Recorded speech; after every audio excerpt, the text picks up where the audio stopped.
All right, this video is going to show you how to check your heating element, high temp sensor, and thermostat on an electric dryer. This one's a Maytag Performa. A lot of models. They're all similar in concept. Please don't ask for specific part numbers. You need to look up your model number to find that out. Model numbers are typically listed. There could be a tag on the back, or as in my case, it's on the door, and sometimes they're around the framework of the opening. So to start off with, always make sure you unplug your dryer and put it somewhere where it's hanging, where you see it, so you know it's unplugged, just to be safe, because electric dryers are 220 volts and you will fry. So to start, for pop and lid, most of them are this way. Just take a little spackle blade and go in here. There's a tab, a little lip somewhere.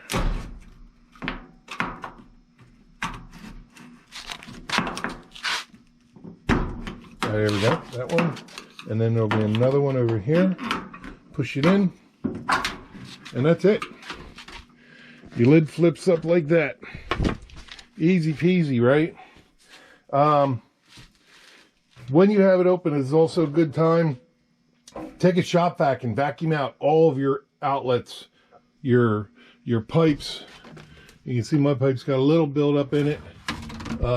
Not too bad, but I do mine on an annual basis. But you'll get other buildup in other areas around here. It's a good time to inspect your drum belt too, to make sure it's not frayed or falling apart. Now with my unit, the heating element is in the back, and here we have our high temp sensor. There's a screw here, and then on the side is a little hard to see. I'll show you once we pull the element out. The thermostat. So my screw they've already been removed, so this basically just pops right up then. And if you want to check these out, you want to disconnect, you want to pull the leads off, take an ohm meter and measure across it. It should show that it's contacted, because these open when they reach a temperature. So they will be contacted going through. And that's one way to do it. Now the parts are fairly cheap. So, you know, some of these, the heating element comes with your high temp sensor. The high temp sensor is sometimes called a thermo-fuse too. So now with mine, there's a screw, a big long screw that comes out of here. And there's a little turn to the side and lift tab. Now I gotta set this down somewhere, so I can pull this out. Let's get this set up. And then basically just lifting the whole element out. And then this is held on, there's two connectors on the end here too. So when you pull these off, make sure you put them on the right place. And here you can see with mine, the element, it's already broken. You can see the lead missing. And the other part of the element actually arced and welded itself against the side of the metal frame, which grounds itself to the body. And luckily my system is properly grounded, otherwise I would be electrocuted.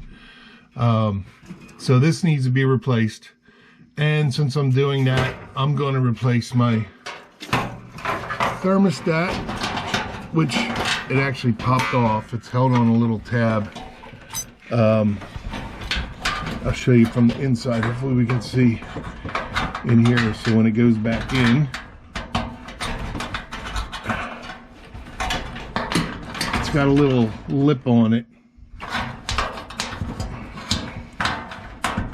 And that lip goes in there, and the rest of the holder locks in, and it's held in with the long screw. So you want to make sure when you put your screw in that this plate is all pushed all the way down.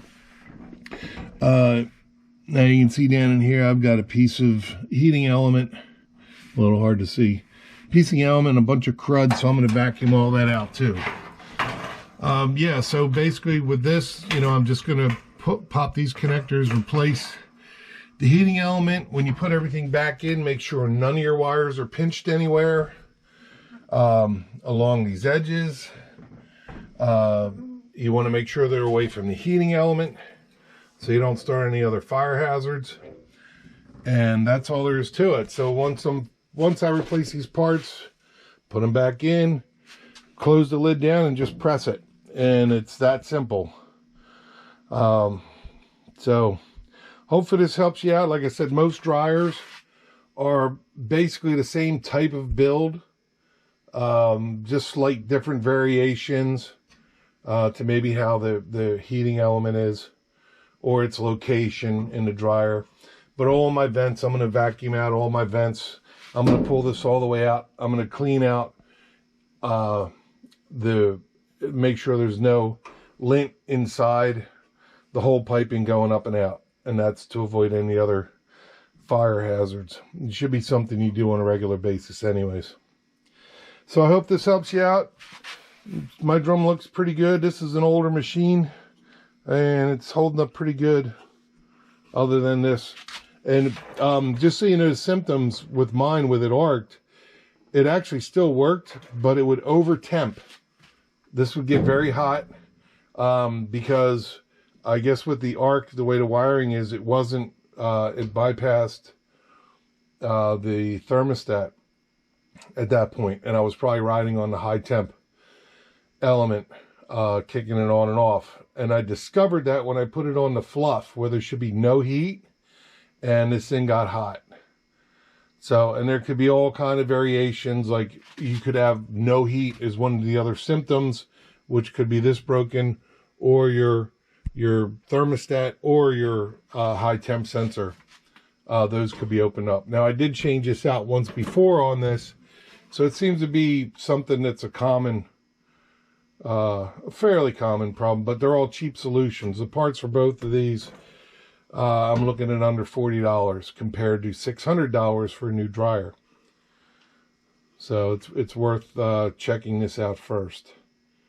All right, and like I said, I hope that helps you out. Thanks for watching.